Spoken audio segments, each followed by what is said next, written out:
Welcome back again to Spotlight on S24 television. My name is Zainab Ibrahim and I am still your host. Just a moment ago, we sat down with Honorable NETO OZZOUDE to discuss his journey into politics, his aspiration for the AMAC BWARI federal constituency, and his belief that leadership should be rooted in service rather than self-interest. But as that conversation drew to a close, it became clear there was another story waiting to be told.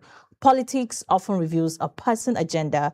It rarely reveals their character. Behind every campaign is a human being shaped by victories and disappointment, private battles, and defining moments, convictions tested by reality, and dreams that extend far beyond the ballot box. So before we say goodbye to Honorable NETO OZZOUDE, he will be staying with us again a little longer, not to talk about politics, but to talk about the man behind it, beyond the public image to many.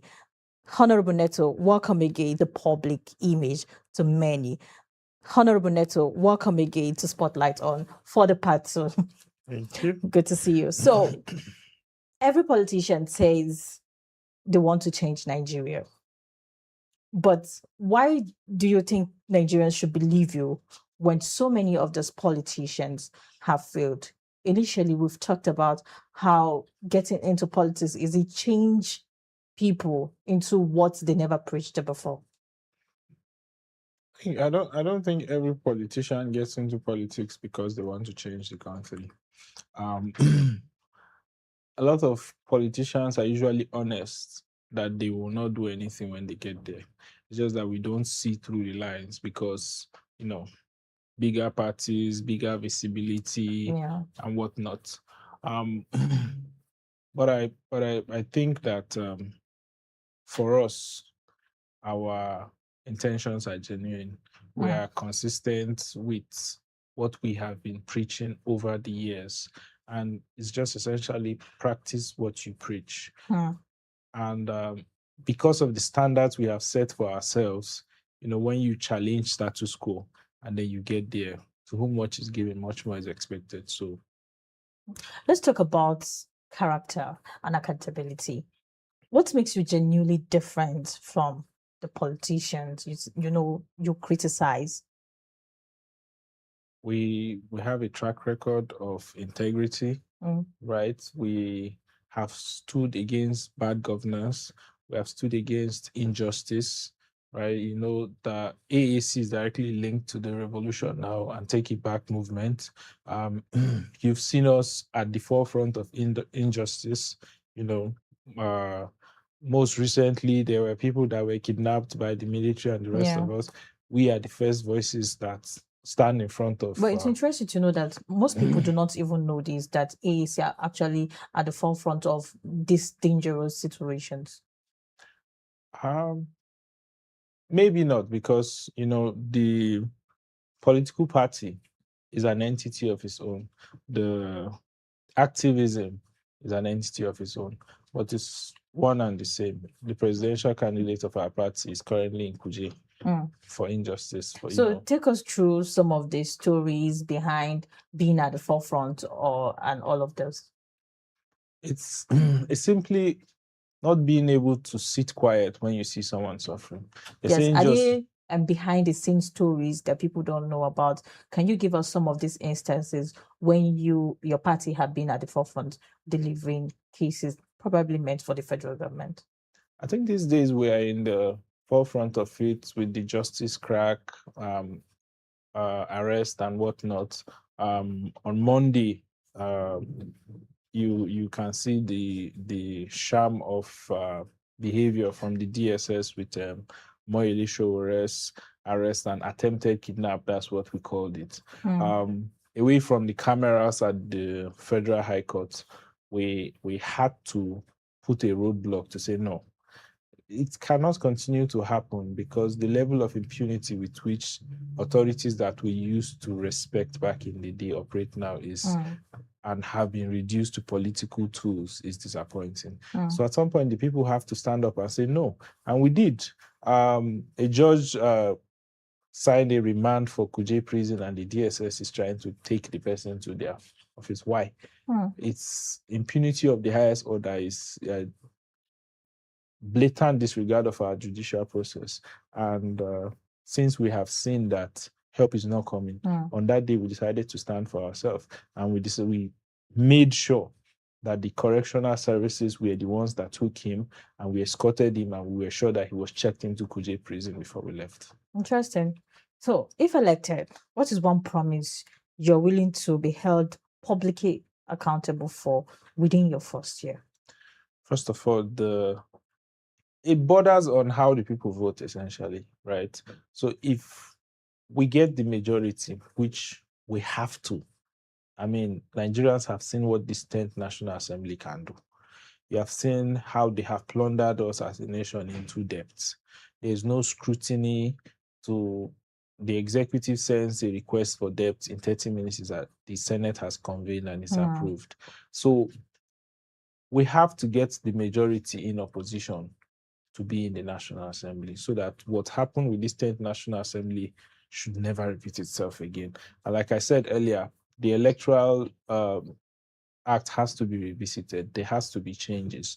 We must champion for electronic transmission of results, and we must change the burden of proof for who wins an election from the candidate to INEC, who is the umpire of those elections, because they are the ones that see the results, and they have to carry the burden of proof for all of these elections. And I'm sure, like I said, cost of living, especially in the FCT, my promise is that I will champion policies that bring especially transportation down in the FCT. If elected, is that what you say? That if elected, those are what? When elected. Okay, so since we're talking about accountability, we're talking about justice. We've had incidents in Nigeria these days. I would like to just bring in a recent situation and ask for your opinion about that as an upcoming leader. What do you think about the elongated arrest of El-Rufai? What goes around comes around, right? The people of Southern Kaduna are not necessarily happy with El-Rufai and what El-Rufai did. Power corrupts and absolute power corrupts. You recall there was a time when Omoyesho confronted Malami in the Federal High Court and said, when you were in power, you used this same office, this same judicial system to oppress those. And look at it, it's barely 4 years that you're out of office. And those in your political party are still using, just because you do not agree, are still using this same tool that you have used to oppress you. I don't believe that anybody should be unjustly harassed with power, but it's a case that is in court, so we'd rather not go into the details, but I'm sure justice will prevail at the end. Since we're talking about character and accountability, have you ever made a decision you regret? And what did it teach you about leadership? And how is it going to translate when you get into power? A decision I regret, I wouldn't say. I like to see myself as a perfectionist and an overthinker. Before I do, or before I take any action, I usually give it serious and thorough thoughts. I live on the mantra that if I knew better, I would have done better, right? So I don't have a lot of regrets. I'm happy with where I am in life and how I got to where I am. Decisions I don't take on the spot. I usually do a reflection. So at the top of my head, I don't think I have anything that I would say I regretted. Interesting. Do you think there are temptations in politics? Because we've talked about people going into politics and changing from what they used to speak of to who they are criticizing. Do you think there are actually temptations in politics, and you are confident that you would overcome that? There are definitely temptations in politics. Let's talk about that. Right. So you recall before the IPPIS system, the civil service payment grid, cash used to flow from one director's table to the other, and civil servants will complain, my salary is not complete, and the rest of them. These are temptations, right? And what the government did at the time was take away the cash from these people and put it in a system where it goes directly to the person that it cuts and eliminates it. But you have to have integrity to go into politics. There are politicians today that speak and tell you, go and verify. And they've been speaking for years now. Nobody has been able to verify, counter this. So while there are temptations, you cannot excuse it for a lack of integrity. But have you ever been pressured to compromise some, values for political gain whatsoever? Yes. Coming into this election, a lot of people told me, why not go to a popular political party? Why not? I wish you were in this party. I wish you were in that party. And then the reason why those people are in those parties is because, first of all, they don't believe in the intention for which they are running for this office. They've seen a candidate or a structure with which they can leverage to go and pillage the resources of the country. So I'm comfortable where I am. And it's, like I said, it's not a do or die affair. It's being able to sleep with yourself, sleep well at night, knowing that there was a problem, you attempted to solve this problem, you brought yourself forward into the spotlight, risking whatever it is that you had, the peace, the privacy, and whatnot, to come outside to make a difference. And that's why if you win, fantastic, you go and you have the job ahead of you. If you don't, you go back home and know that the people have decided. We've had so many candidates coming up to, contest, and it's when they are out to contest, things keep coming up. It's whether it's age, is it results not being done with their NYC or something. Are you sure there are no skeletons? Yes. No. You have no skeletons in your cupboard, just like you said, that would be used against you whatsoever ahead of the election. No. For background, I schooled in the FCT, early primary school in Kubwa. I schooled in Federal Government College, Rubochi, in the FCT here. I only left the FCT for university, where I went to University of Nigeria, Nsukka. I did my NYC in Nigeria, in Abuja here, rather. I served at the Bureau of Public Enterprises in Maitama here. So I have... Thank you for the breakdown. But what would you say about people who, intentionally just scribble down lies in order for them to get into a position? For a nation, for a country as Nigeria, why is that still, happening? It's politics of propaganda, right? I don't think it might ever go away as long as we continue to have people on the ballot without integrity. It's politics of propaganda. When you're unable to match conversations, policy by policy, manifesto by manifesto, you resort to cheap politics and propaganda to try to tarnish the image of whoever it is that you're running for. And that's why I believe that debates and political conversations should be well structured in a way that this candidate speaks about why he's running for office, and let the other person speak about, and let's leave personal affairs out of the conversation. Let's talk about your ambition. Why politics? Is this really about service? Is there a part of you that enjoys maybe influence, recognition, and power because you are a successful entrepreneur? So why politics? It's essentially for service. This call is one that I've continued to run away for a very long time, right? To bring yourself, your family, and your privacy to the public space here, for you to be scrutinized, right? People will say unkind words about you, or opposition politics in the country is not very friendly. So it's not a campaign of self-interest. Is the opposite. I have a lot to lose by even being in this space. Resources that I have taken time to accumulate, I get to deplete because, I want to come out and make changes to the society that directly affects me. So it's not, for someone like me, it cannot be a game of self-interest. I really get to lose more than I have to gain. Let me ask you a final question before we go for a quick break. If another political party, because I've mentioned that most politicians love to be with a popular political party, they feel they gain more momentum to win the election. If another political party offered you a better chance of winning tomorrow, would you leave AAC? No. So we know why we are in the AAC in the first place, right? And then when you look at political parties and as a vehicle for which people come into public service, you see that most people just attach to what the structure is built on without necessarily having the competence to run.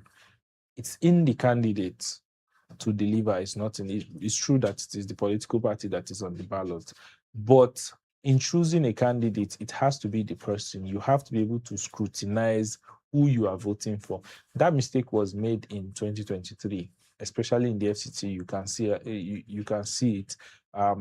FCT residents decided to do Labour Party from top to bottom without even caring who were the bottom, simply because of one candidate, right? And these guys went into the National Assembly, the Senate, and the House of Representatives, and you see that once the opportunity arose and when everybody felt like the APC was the party that was going to rig everybody into election, there was a wave of mass defection. Everybody was moving into the APC. Just like we're having now. Right. And everybody was moving into the APC, and then they lose their primaries, and then they are tracing their steps back to the original platform with which they were elected. So I believe if you know why you are in the game and you're genuine about your intentions, you don't need a big political party. You just need to convince the people. Okay, Honorable, let's go for a quick break. He has just mentioned that it is not about the political party. It is about the individual. Let's go for a quick break now. We'll be back shortly.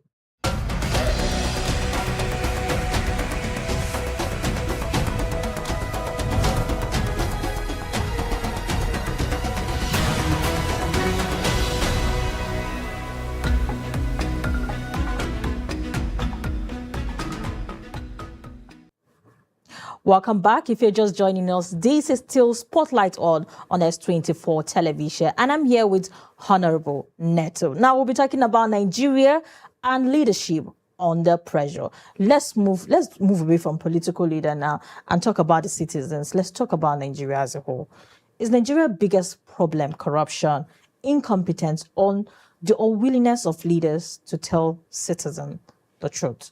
Or is it citizens that are not comprehending when you hear a true person talking, a genuine person talking, and a liar? I think Nigeria's biggest problem is our ability to adapt to situations. It is a strength in a context, but I think it's our biggest problem. So the average Nigerian, right, when he has the basic amenities, he provides it for himself. I'm sure where you live, you have a security man. If it's an estate, you pay security levies. You pay for your waste disposal. You have a backup generator, or you would have installed solar panels. Why?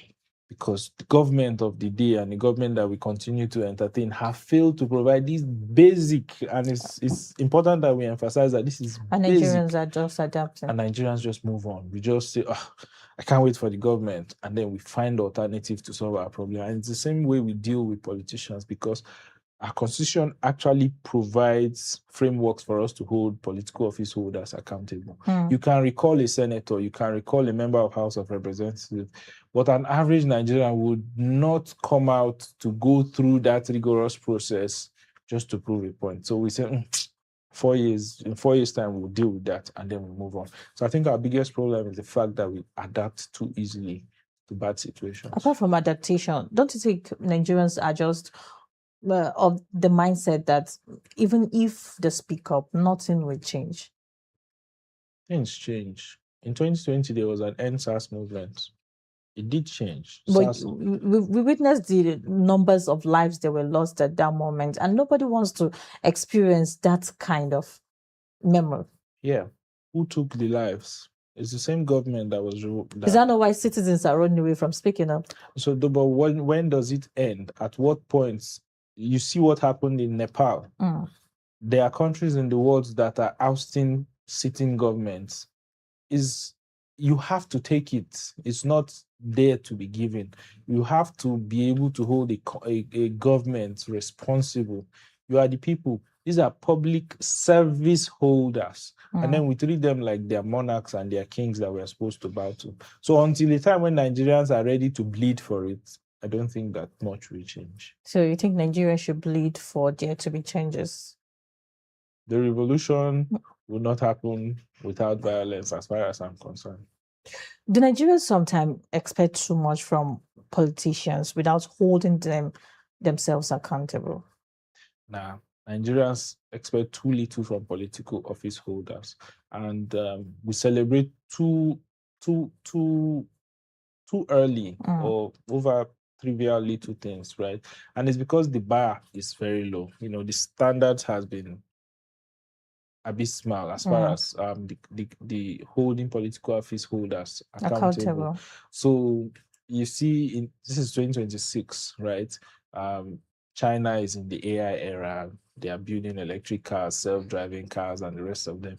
We are still celebrating 5-lane roads that are built. We are still battling with high rate of insecurity. Exactly. But what's that uncomfortable truth about Nigeria you think leaders avoid saying publicly?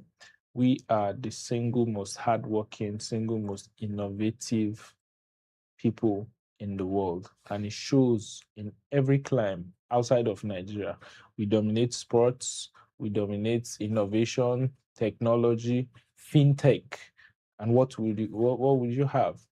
Politicians like to belittle the Nigerian mentality. We had a former president that called us lazy Nigerian youths that are building $300 million. We've recently have the first lady asking us to collect some, stipends and start roasting corn and frying akara by the roadside. That's why I said the bar is in hell. It's very low. It's that bad because if people are good, but you need to control them mentally. So you come out and you make silly statements like that. And then you're talking about in Nigeria where there is a money point, there's a flutter wave, and they're doing great things. And then you come out in 2026 and you're talking about roasting corn. You see that the people have evolved, the leaders are left behind. For being an entrepreneur, what has been the greatest personal cost of choosing public life? Privacy. I'm a very private person and I'm an introvert.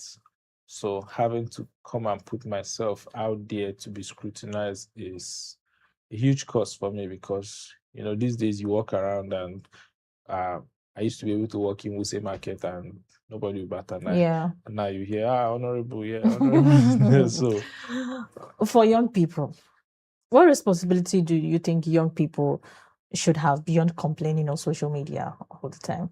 To be proactive, to be able to come out. Because it seems for young people, election is happening on social media, not at the ballot. Election is happening on social media. So whether we like it or not, I do not subscribe to the concept that elections are not won on social media. Everybody is on social media.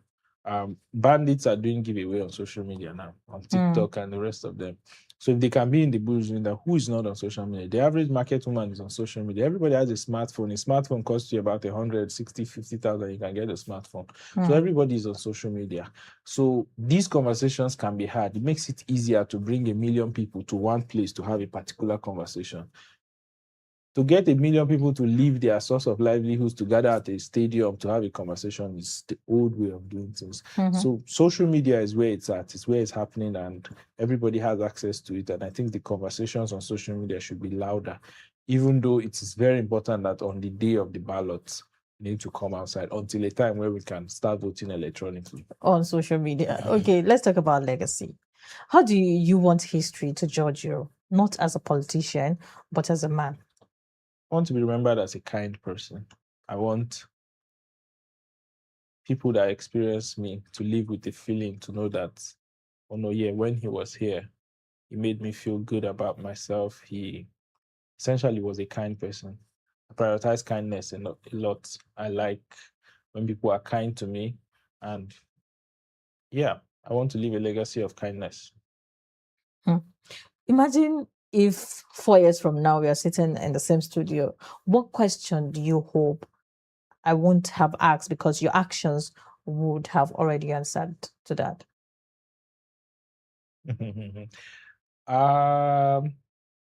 Asking me what I should be held accountable for. Okay. Right? Because, I know in my own conviction and in my heart, I know that I'm going out for this particular position because I truly and genuinely want to effect change.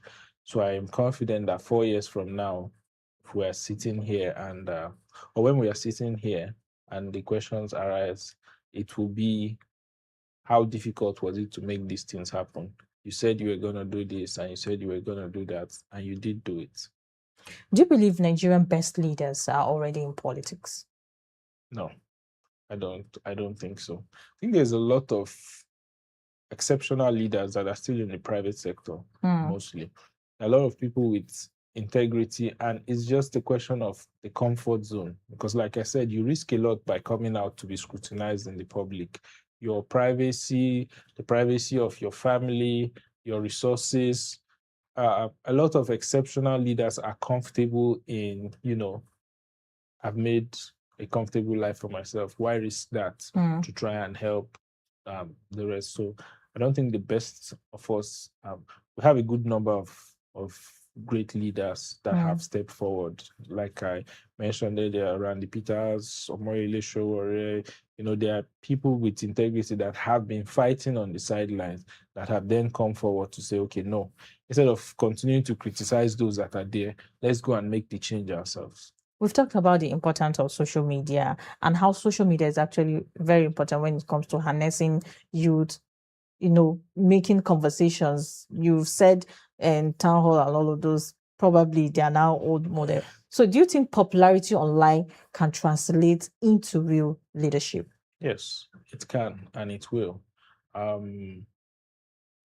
The digits online are real people. There are real people behind the keyboard. There are real people that are having these conversations, that are airing their opinion. So it's why, if you're able to convince them, they'll come out. Is that not why politicians spend more time branding themselves online instead of making the real impact or solving the problems? Because you can easily deceive people on social media, right? We're in the AI generation. Politician can come out and say he did this, he did that. We have ways to fact check some of these things. So as much as people can use social media in a negative way, this is the digital age. We can also fact check whatever anybody says, and it does provide it. It's easier for you to the wave of Alex Oti in Abia State. Those of us in Abuja know about his escapades because of social media. I've not been to Abia State, I've not seen, but you see the people from Abia State on social media singing his praises. So you see that it can be a good tool in the hands of a good politician. Let's have a final statement for the youth out there, because I told you we have a massive gap when it comes to youth participating in politics. What do you have for them?